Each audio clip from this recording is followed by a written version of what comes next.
Hello বন্ধুরা, তো দেখতেই পাচ্ছেন আমাদের এখানে ছাদে দেখুন গাছ আছে, কিন্তু গাছে কত কালি দেখুন। দেখুন এখানে সজনে গাছ, কত কত গাদা গাদা ফুল এসছে, কিন্তু খাড়ি কতগুলো হবে কি জানি। তো দেখুন কত কালি গাছে, গাছের পাতা সব কালো, সব কালো আমাদের এখানে। তো আমি এখানে ছাদে কতগুলো গাছ লাগিয়েছি। তো দেখুন এখানে ধনে পাতা আছে, ওর ভেতরে পই গাছ আছে, এখানে ফুলের গাছ আছে।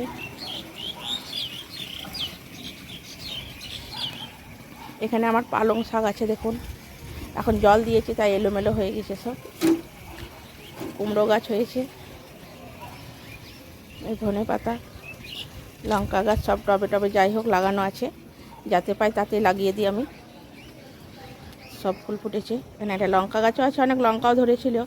লঙ্কা অনেকক্ষণ আমাদের গাছে কত খাড়িও হয়েছে দেখুন, প্রচুর। ভাবছিলাম হবে না কালির জন্য, তো হয়েছে, যাক প্রচুর খাড়ি হয়েছে। এখানে তো পয় মিচুড়ি ধরে ধরে বুড়িয়ে গেছে।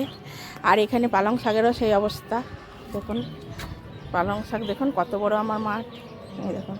আর থার্মোকলের পেটিতে লাগানো আছে, তার ভিতরে দেখুন শীষ হয়ে একদম যতটা পেরে অল্প অল্প খেয়েছি, আর বাদ বাকিগুলো বীজ হয়ে গেছে। আর এখানে দেখুন লঙ্কা চারাগুলো সব বড় হয়ে সব লঙ্কা দিচ্ছে আমার গাছে। কালির জন্য কিছুই লাগাতে পারি না, তবু কিছু শখও তো হয় মানুষের। তো দেখুন এই দেখুন কত লঙ্কা ধরেছে, প্রত্যেকটা গাছেই লঙ্কা এসছে। এই দেখুন গাছগুলো, গাঁদা গাছগুলো মরে গেছে, আবার অন্য কিছু লাগাতে হবে। প্রত্যেকটা গাছে এখন লঙ্কা ফুল এসছে। আর এখানে একটা দেখবেন, এই দেখুন বয়স হয়ে গেছে, গোল গোল ডাব ডাব লঙ্কা, তবু ধরতে ছাড়ে না, আর তুলতেও মায়া লাগছে। প্রত্যেকটা একদম গোড়ার থেকে শেষ পর্যন্ত ধরে আছে দেখুন কত লঙ্কা। তো ওই জন্য তুলতেও পারছি না গাছটা, মায়া লাগছে এত।